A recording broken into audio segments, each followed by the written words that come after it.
Before we get back to the episode, if you're listening on Spotify, please take a moment to tap 5 stars.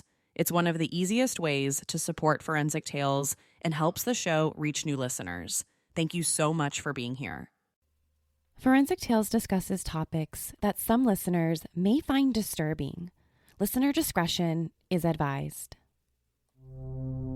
A 34-year-old wife and mother of 2 young children is kidnapped in Redding, California, while out on her jog.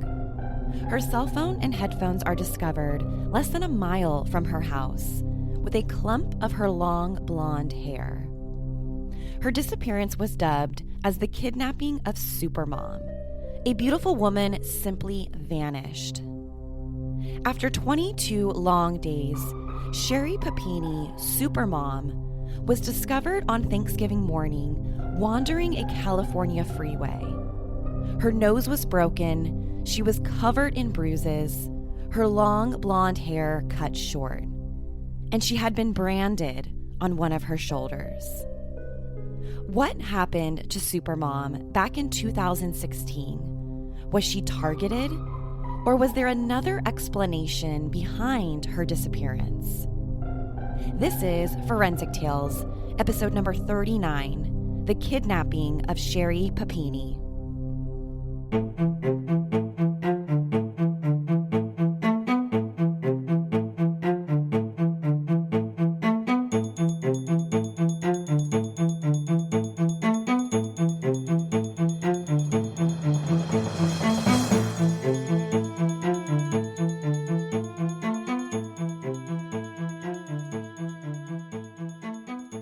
Welcome to Forensic Tales.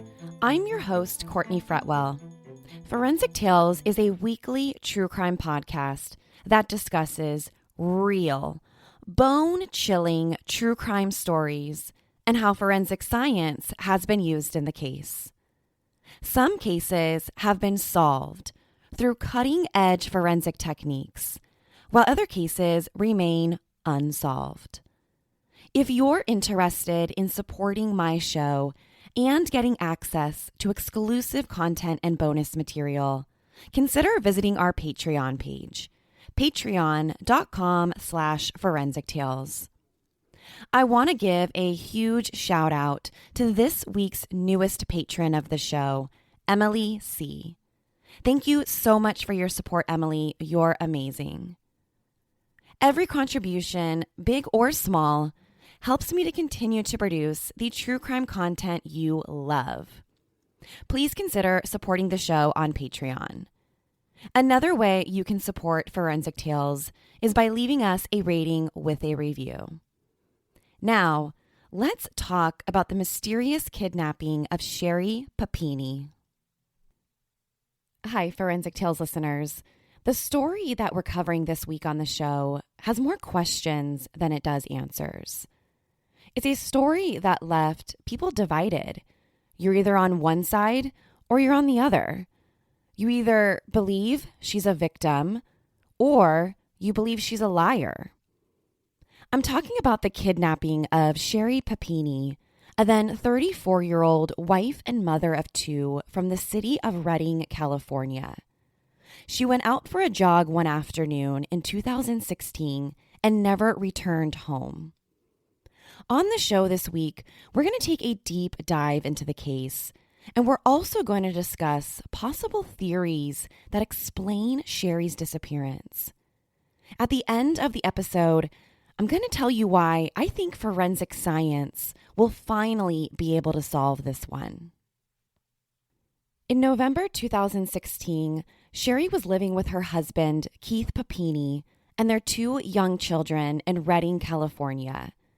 Now, Redding is a city in the north end of the Sacramento Valley within Shasta County, California. On November 2nd, 2016, she told her husband, Keith, that she would pick the kids up from daycare later on like she usually did, and that she was going to go for her normal jog around a hiking trail not too far from her house around 2 p.m., which according to Keith is something that Sherri always did. This was a running trail that Keith said his wife was known to jog at. Later that afternoon, Keith returned home from his job working at Best Buy and returned home to an empty house. Sherri wasn't there, their 2 kids weren't there, which Keith found to be very strange. It wasn't like Sherri or the kids to not be home when he got back from work. So he decided to call the kids' daycare to find out what time Sherri picked the kids up at. But the daycare told Keith that the kids were still there, that no one had come by to pick them up yet. Once he learned Sherri never picked up their 2 kids, Keith was really worried about his wife. So he called his mother to go pick up the kids from daycare while he started to find out where Sherri might be. According to Keith, the first thing he did was use the Find My iPhone tracker to see if he could figure out where Sherri's iPhone was, which he knew Sherri always carried with her. The tracker reported her cell phone to be at the intersection of Sunrise Drive and Old Oregon Trail, a spot about a mile away from the Papini house. According to Keith, he drove down to where the tracker said Sherri's cell phone was, and next to her phone were also her headphones and a clump of Sherri's blonde hair that appeared to Keith as having been ripped off her head. Now, later on, some would speculate that the headphones and the cell phone appeared to have been neatly placed there. Particularly the headphones were neatly wrapped up. They didn't appear to have been ripped off as a result of some sort of struggle. Keith returned back to the house and decided he needed to call 911 and report Sherri missing a little before 6 p.m. This 911 call would later be highly criticized over the internet and in the media, which we'll talk about in just a moment. But on the 911 call, Keith told the operator that he came home from work, his wife Sherri and their kids weren't home, and that he used the Find My iPhone tracker to locate her cell phone about a mile away. And in his own words, he's, quote, totally freaking out, thinking like somebody grabbed her, end quote. Police immediately arrived at the Papini house, which began a large manhunt that lasted through the entire night and into the morning of November 3rd. Law enforcement didn't waste any time in their search to try and find Sherri. They brought in tracker dogs, they used helicopters, and the case was even immediately covered on all local and national news outlets. The media quickly started referring to Sherri as the missing supermom. Sherri was last seen on Sunrise Drive around 2 p.m. on November 2nd. Within a few days, Keith had already set up a GoFundMe page in order to raise additional money. He wasn't happy with how law enforcement was handling the case. So according to Keith, the GoFundMe page, which would go on to raise almost $50,000, was to hire 2 private investigators to help search for Sherri. In any case like Sherri's, the first person that police want to speak to is the significant other. Police questioned Keith on a number of different occasions following Sherri's disappearance. He was never officially ruled out as a suspect, but he did in fact pass a polygraph. But here's where I want to go back to that initial 911 call. I mentioned that many people have found some of the things Keith said on the phone call just a little strange. For starters, one of the first things he told the operator is that he used the Find My iPhone feature to try and track down her cell phone. It's kind of like he's anticipating being asked how he was able to find her cell phone so quickly after learning she wasn't home. Too often we hear people, possible suspects, offer up unusual information without being asked, in some way anticipating future questions. And also, a few times during the phone call, Keith says he's really freaking out, which is interpreted to some as overstating his emotional state. If a husband discovers his wife's cell phone along the side of the street with a large clump of her hair, you don't need to state several times how freaked out you are. Again, leading some people to speculate that Keith may have known a little more than he was leading on to, which we'll get into when we talk about the possible theories here. So Sherri's disappearance was very similar to a kidnapping that happened back in 1999 in the same exact area of Redding. Back in 1998, 16-year-old Tara Smith was last seen jogging in the exact same area that Sherri was. Even now, in 2020, Tara Smith has never been found. Because Tara and Sherri's cases were so similar, they were both jogging in the same area, and both were presumably kidnapped, police couldn't rule out the possibility that somehow these two disappearances were maybe connected.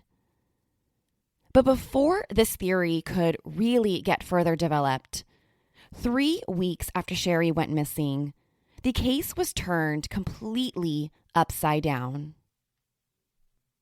That's because 3 weeks after Sherri disappeared, on Thanksgiving morning around 4:30 a.m., she was found wandering Country Road 17 near Interstate 5 in Yolo County. She was discovered about 150 miles away from her home when a motorist spotted her alongside the road. She had a chain around her waist, which was tethered to her left wrist with a zip tie. Hose clamps were fixed to her ankles that would later on be described by the sheriff's department as pain compliance restraints. She also had some pretty significant injuries to her body, which I think is really important to talk about here. She had a broken nose. She had black and yellow bruises all over her body. Her long blonde hair had been cut short. And probably most disturbing was that she had a brand mark that had been burned into her shoulder. A brand mark just like what you would see on cattle. When Sherri was discovered, she weighed only 87 pounds and had been missing for 22 days. Now, this is what Sherri Papini said happened.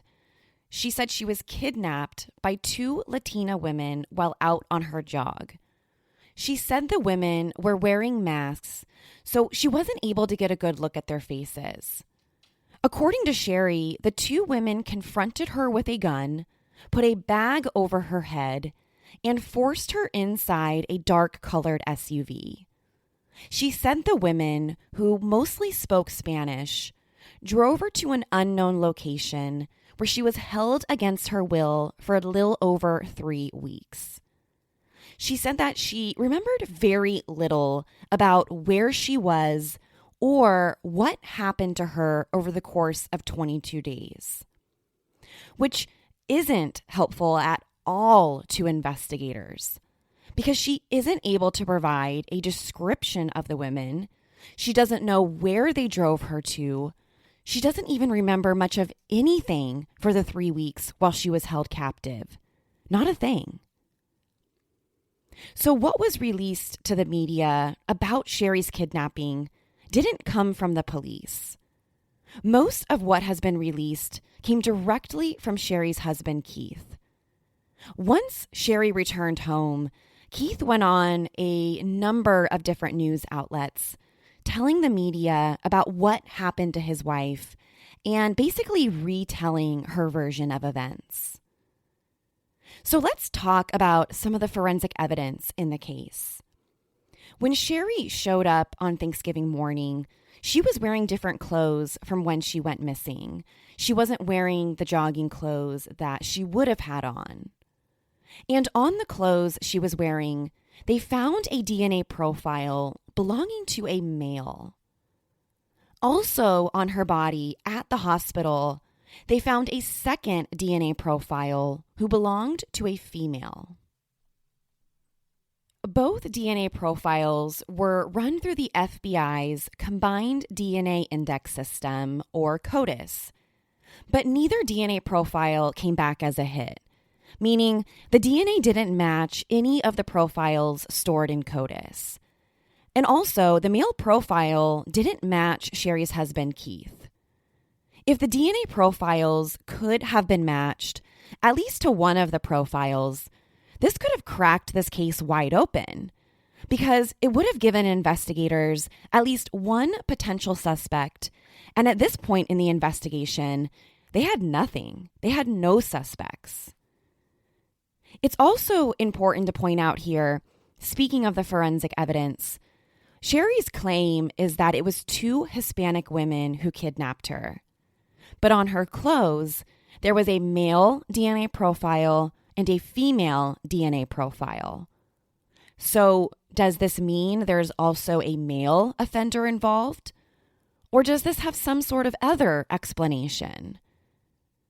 I think the discovery of these two unknown DNA profiles is going to be a big deal when we talk about some of the possible theories of this case. After Sherri returned home, she went pretty much off the face of the earth. No one outside of her immediate family even saw her for over a year. She had become somewhat of a recluse. But the Shasta County Sheriff's Department continued to work the case to try and figure out what exactly happened. And that's when bigger questions about the case started to come up.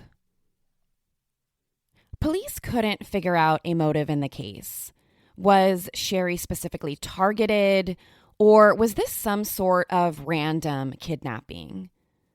Even though there wasn't any apparent motive, investigators started to learn a little bit more about who Sherri was. And one of the things investigators learned is that Sherri isn't a runner, at least according to her neighbors. All of Sherri's neighbors reported to police that in all of the years that they lived next door to the Papinis, no one ever saw Sherri go for a run or go for a jog.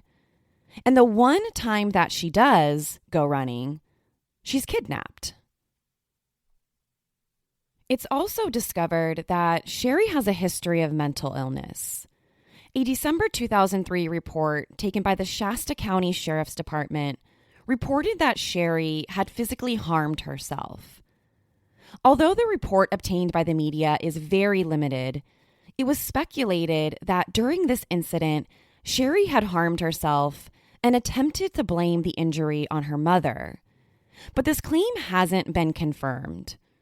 But if true, speaks to the prior incident in which Sherri physically harmed herself and blamed the injury on someone else. A few years before the 2003 incident in 2000, Sherri's father called police to report that his daughter had vandalized his home. There was also another report taken that Sherri had made some unauthorized withdrawals from his checking account. Again, in 2003, Sherri's sister Sheila made a police report that the back door of her house had been kicked in and that she suspected that Sherri was the one who did it. None of these police reports or incidents provided any details about any arrests that were made, and no one in Sherri's family has confirmed whether or not charges against her were ever filed. Investigators also learned about other aspects of Sherri's life. Before the kidnapping, authorities uncovered text messages between Sherri and a man who lived in Michigan. Sherri and this guy clearly had a very strong texting relationship with each other. The two had been communicating for several months prior to her disappearance. Police haven't confirmed whether or not the relationship between this guy and Sherri was ever romantic, but we do know that this man visited California just a few days before the kidnapping. But he wasn't in Redding the exact day she went missing. It's also important to mention here, this man was reportedly saved under a female's name in Sherri's cell phone. So it's not clear if she was attempting to hide this man's identity from her husband, or there's some other explanation. But more than anything else here, this just opens up the door to alternative theories, which we'll definitely discuss. 4 years after Sherri's kidnapping, the Shasta County Sheriff's Department has said that this still remains an active case within the department. Investigators are still searching for that dark-colored SUV and the 2 Latina women involved. Over the course of the investigation, deputies have issued over 20 search warrants, searching items like cell phones, bank accounts, and social media accounts. But investigators who are working on the case have kept a lot of what they found a secret. Remember, almost everything we know about Sherri's kidnapping and her injuries come directly from Keith and his appearances in the media. None of those details or information was ever released from the police.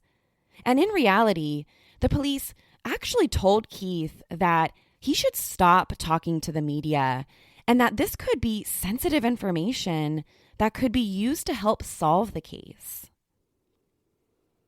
Let's talk about and get into some of the theories of the case and why I believe forensic science could actually be what finally solves this case. So what actually happened to Sherri Papini? One theory that has emerged is that Sherri left on her own. She wanted to start a brand new life. At some point while being gone, she decided she made a mistake. She wanted to come back home, and she made up the story of the 2 Latina women. Now, if you believe this theory, we have to tackle the fact that Sherri had some pretty serious injuries. That if this whole thing was made up, she would have had to inflict those injuries on herself. But that's not entirely impossible. In 1987, Tawana Browley, a 15-year-old African-American girl from New York, created a media firestorm after she claimed she was raped by 6 white men. When Tawana was found, she had KKK written across her chest, and her hair was covered in feces. She had been brutally beaten. During her first interview with police, she was reportedly so traumatized that she could only answer in yes or no questions. But after a 7-month-long investigation into the case, police learned, well, she made the whole thing up. She made the story up in order to avoid getting in trouble for running away. And those injuries, well, she did it to herself. And some other people who believe this theory have compared Sherri's case to Darlie Routhier's. Now, we covered Darlie's case in an earlier episode of the show. Darlie was convicted of killing her 2 young sons and also inflicting some very serious injuries on herself that she claimed was from an intruder. Of course, Darlie was found guilty of the 2 murders, but she suffered very serious injuries might have been self-inflicted, including one that missed her carotid artery by just a few centimeters. Now, another aspect of Sherri's case that possibly supports the theory that she may have staged the kidnapping is maybe the most obvious. It's really, really rare for women to abduct other women. Now, of course, it does happen, but from a criminological perspective, this type of crime is very rare. It's also uncommon for kidnappers who physically assault or even sexually assault their victims to go out of the way to disguise their appearance. The only physical description Sherri could provide was that one of the women had long and curly hair, while the other female, who was a little bit older, had straight hair and she had thick eyebrows. The rest of their faces were covered up the entire time. So in cases like Sherri's, where the victim is kidnapped and held captive, and in her case for 22 days, it's uncommon for the kidnappers to suddenly release their victim and just let them go. It hasn't been explained why she was kidnapped in the first place and why after 22 days was just free to go. Typically, we see offenders kidnap their victims, and unfortunately, a lot of the time, it ends up in murder. Or they're kidnapped and they're sex trafficked or something like that. We hardly have any cases where the kidnapper or kidnappers just let their victims go after a few weeks. But what would be Sherri's motive to run away in the first place? Well, some people point to the relationship that she had with a man in Michigan, the one that was saved in her cell phone under a female's name. This theory points to the idea that Sherri ran away from her current life, wanted to start a new one with this man, and somewhere down the road got cold feet and changed her mind. And that in order to come back home, she staged the kidnapping story and as a result, inflicted those wounds on herself. There's been some speculation that Sherri was involved in other affairs outside of her marriage to Keith, which may have also played a part in her disappearance. But I want to be absolutely clear that in all of my research on this case, this claim has never been substantiated with facts and has never been reported by the Shasta County Sheriff's Department. So at this point, this theory or this aspect to this theory simply remains speculation. A second theory in the case is that Sherri staged her kidnapping in order to seek attention. Many people who believe that she did this because she was attention seeking point out the fact that she was discovered on Thanksgiving morning, that the quote, supermom being kidnapped in broad daylight while out on her jog would absolutely make headline news. They also point to the earlier 2003 allegation when police responded to the Papini residence after Sherri suffered some sort of physical injury that she claimed came from an attack from her mom. Now, I don't know if this theory holds as much ground as the first one does. Since Sherri's return back home, she's become practically a recluse. So if it was attention that she was seeking, she has stayed completely out of the public eye ever since she returned back home. Finally, the third possible theory, is that Sherri Papini is telling the truth, that she was kidnapped by two Hispanic women while out on a jog. Sherri's husband, Keith, has been extremely outspoken about the case, saying that everything his wife claims is absolutely true, and that the entire Papini family is extremely hurt by any armchair quarterbacks who think that she made this up or that she staged her own kidnapping.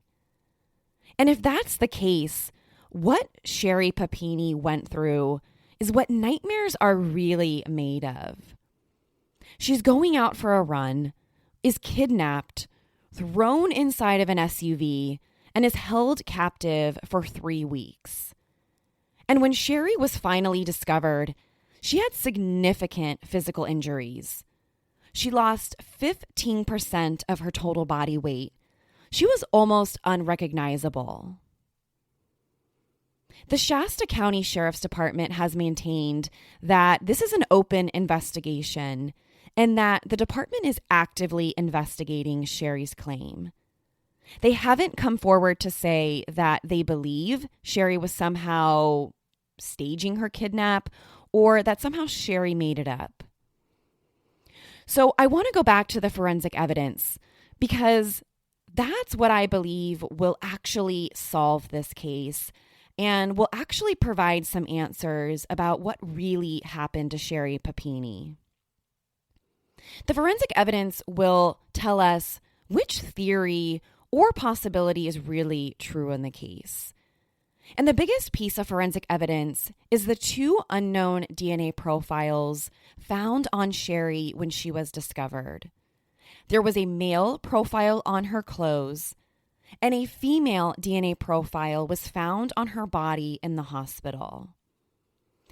Here's why, once we know whose DNA profile it belongs to, we'll have a much better chance at finally solving this case. The FBI ran the DNA profiles into CODIS, which is our national DNA database here in the United States. So when you're arrested and convicted of an offense, or when you choose to plead guilty to charges, most likely the prosecutor's office will request your DNA to be collected, and once it's collected, it's put into CODIS. And CODIS is used by law enforcement agencies all across the country, and it can be matched to known offenders in the database to DNA profiles collected at crime scenes.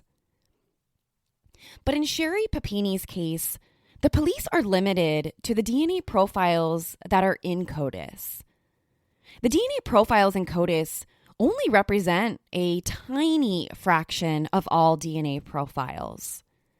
If Sherri's kidnappers haven't had any prior contact with law enforcement, their DNA isn't going to be stored in CODIS. So that's why investigators should start looking outside the box of CODIS and explore a field and topic that we've covered many times on the show, and that's genetic genealogy. I think you guys know me by now, and you know that I absolutely love this new tool of genetic genealogy. We've talked about it so many times over the show in so many different cases, and I always say it. I keep saying genetic genealogy is one of the best recent gifts to forensic science. I think in another life, I should have been born to be a genetic genealogist. So genetic genealogy allows forensic investigators to link a DNA profile to someone in an offender's family. So when we have a DNA profile, but we don't have a suspect because they aren't in CODIS, we can run the profile through different ancestry websites and possibly get a hit to one of the offender's family members who have previously submitted their DNA to the website. This ability for investigators to use these ancestry websites to expand their pool of DNA profiles has really opened up millions of additional DNA profiles. It doesn't just limit investigators to CODIS anymore. And the great thing is, we don't need the offender's DNA. We can get a familial DNA hit off of these websites from as distant as a second or third cousin to the offender. Once we've identified a family member, we can start to work backwards to find out who possibly could be a potential suspect and finally get the DNA profile that we really need. Now, one of the most popular genealogical websites used for these types of cases is a website called GenMatch. GenMatch has almost 2 million DNA profiles on its website, making it one of the leading websites for investigators to use. And in case I need to sell my love for genetic genealogy even more, using ancestry websites like GenMatch has solved over 70 cold cases in just the last 2 years. None of these cases could have been solved using CODIS. Now, according to an article from Redding.com, if 2% of a population gives DNA to an ancestry website, Nearly 99% of that population will find a relative who is a second or third cousin or even closer on the website's DNA database. That's just 2% of the population. So if 23andMe or any other website wants to become a sponsor of my show, please reach out. In Sherri Papini's case, the only valuable evidence they have, and really the only shot investigators have at finally solving this one, comes down to the two unknown DNA profiles from her clothing and from her body. If investigators can get a hit using a website like GEDmatch to find a relative of either of the two DNA profiles, investigators will have a really good shot at solving this one. They don't have to wait until one of the suspects enters their DNA through CODIS. They will finally prove what theory can explain what really happened to Sherri Papini. The kidnapping of Sherri is still an active investigation. Detectives working the case asked that with anyone with information about the suspects to call the FBI at 916-746-7000, option 1. There's also a $10,000 reward for any information that leads to the identification of the two suspects. If you want to hear what I think and which theory I suspect really happened, consider signing up to become a patron at patreon.com/forensictales. As a patron of the show, you'll get full access to my personal thoughts on the case and what theory I'm leaning towards. Forensic Tales is a Rockefeller audio production. The show is written and produced by me, Courtney Fretwell. For a small monthly contribution, you can gain access to bonus content and be one of the first to listen to new episodes of the show.